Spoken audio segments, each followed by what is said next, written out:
Okay, so you didn't become a drummer at a rock star band. Unfortunately not, no.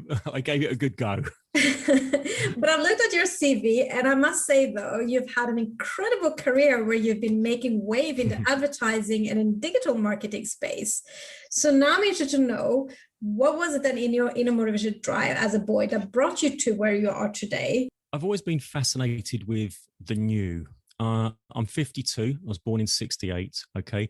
And so for me, when you talk about my inner motivational drive, where does that come from as a boy? I'm going to call it the three S's. Okay. Sex Pistols, Star Wars, and Space Invaders. They really shaped my life. Sex Pistols, music, this sort of sense that if you could learn three chords, you could be in a band. Anyone can do it.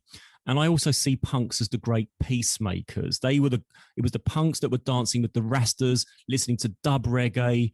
They broke down a lot of the racism barriers. People look at punks and thought they were violent. They weren't. As far as I'm concerned, you look at people even today like Vivienne Westwood, who's doing a lot to raise awareness to pollution in the planet. But Vivienne was the original punk. Punk for me is good. Star Wars, I was 9 when that came out. I remember queuing around the block to see that film. And when I saw it, I could take you now to the seat in Rayners Lane Odeon Cinema, if it was still there. I could take you to the seat that I sat in to watch Star Wars. And that whole "the world is now color" happened. I couldn't believe it. In fact, there's a hologram in Star Wars, which is "Help me, Obi-Wan, you're my only hope," when Luke sees Leia. I did the first ever hologram phone call with a company called Double Me when I was working at News Corporation.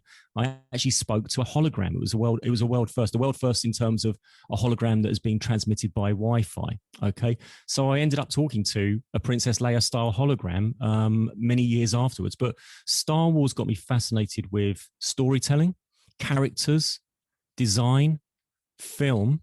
And I was just obsessed with it. I couldn't watch enough film. And I ended up becoming a visual effects supervisor, working with Oscar-winning companies like the Moving Picture Company and Frame Store.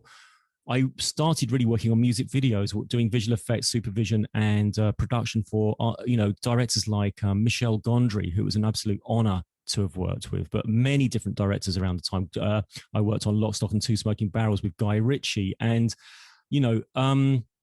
I just found that my love of music and my love, which was Sex Pistols, my love of film, Star Wars, kind of put me on this path towards, when the drumming didn't work out, I went into post-production, I went into visual effects, working in music videos, working on films. It kind of all mixed up. It was just the world I wanted to be in. And I say to people today, when you think about your career, are you doing something in the field that you're passionate about? Because if you're not, get out and get into a field where you love what you're doing and you love what you're making.